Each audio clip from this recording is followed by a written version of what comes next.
So many of us have lived a life by the old Jerry Maguire phrase that says, "You complete me." Remember that moment in that movie? But in codependency, this is like a trap. It tells us that our spouse must carry parts of us that we refuse to own, and we must carry parts of them that they refuse to own too. And that's not love. That's not love at all. That's called trauma bonding.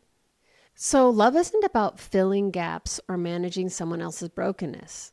Love is about two people showing up fully from the wholeness that God has given them.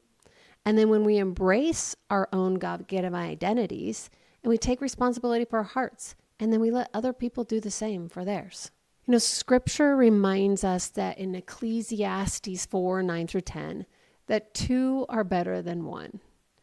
If either of them falls down, then one can help the other up. But pity anyone who falls and has no one to help them up. The Lord has created us to be in connection with each other to help when we need help. But help when we don't need help is called enabling, and that's not helpful. I want you to think of your heart as like a cup, two cups. And in codependency, we try to fill each other up from our empty cups, pouring into energy and validation and effort into someone else. So it's like a pouring, but my cup is empty. So I really do a poor job, right? But no matter how much I pour and pour, this cup never stays really full. And eventually it drains and it's cracked and it's resentful and it's unseen. The same can go the other way as well. God's love works differently. When we let him fill our cup first with his acceptance and his truth and his grace, our heart overflows naturally. So there's this pouring right here that God pours into my cup. And from the fullness of it, what happens is my spouse's cup comes down here.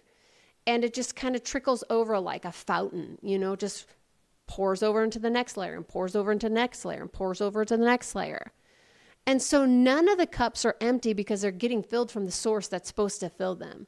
Both of them are whole, they're grounded, and they're able to freely love from this place without needing to make each other complete. Codependent love says, I'll fix you and you fix me. But a God-centered love says, I am full in him, and together we flow together. Notice what it's really saying. Two, fully alive, whole individuals walking together, not clinging to fill emptiness, but complementing each other, carrying each other in love, and not in a neediness state because the need has already been met by the need meter. And when we find ourselves in this kind of love, God's love, when we live rooted in his identity and his truth, the marriage finally can start to heal.